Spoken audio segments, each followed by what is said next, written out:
You are listening to a programme from BBC Radio 4. The Right Reverend Dr. David Walker, who is the Bishop of Manchester. Good morning. First, a jury member fell asleep. Then another admitted missing vital evidence through tinnitus. When finally a third juror came down with a seriously infectious illness, the judge, presiding at Sheffield Crown Court this week, had had enough and declared a mistrial.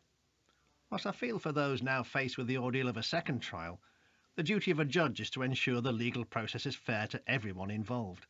The more empty seats in the jury box, the harder that is to deliver. That role of the judiciary, not only to be unbiased themselves, but to preside over cases so as to minimise all bias, is a long-standing pillar of human society. The Hebrew Scriptures describe Moses setting up judges to relieve the pressure of people bringing their cases for him to decide in person. Later, Jesus tells of a woman whose sheer persistence persuades a lazy judge to hear her case and grant her justice.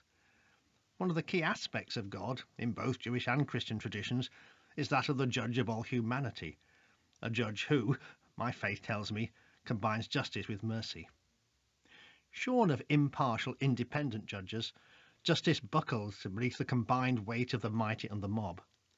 So it grieves me that those two persistent opponents of it feature so much in the news of late.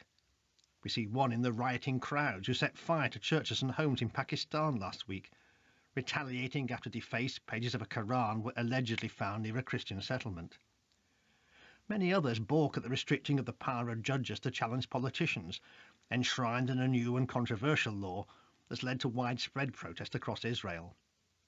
Closer to home, it's not very long ago that judges' faces were pictured on a newspaper front page, with the headline, "Enemies of the People."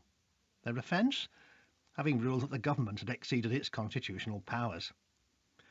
The wigs and robes in which we dress our judges may appear archaic, but like others in uniform, from constables to clergy, they emphasise that the wearer's authority goes not only beyond their own personality and views, but requires them to set aside all partiality and preference to properly fulfil their duty. Such duty for me derives from God as supreme judge, the one to whom all who judge are themselves ultimately accountable. And that includes me, when I exercise judicial functions as a bishop. So let judges be honoured, and not just by the formal title with which we address them in court. And, if you should be summoned to serve at trial as a jury today, please stay awake.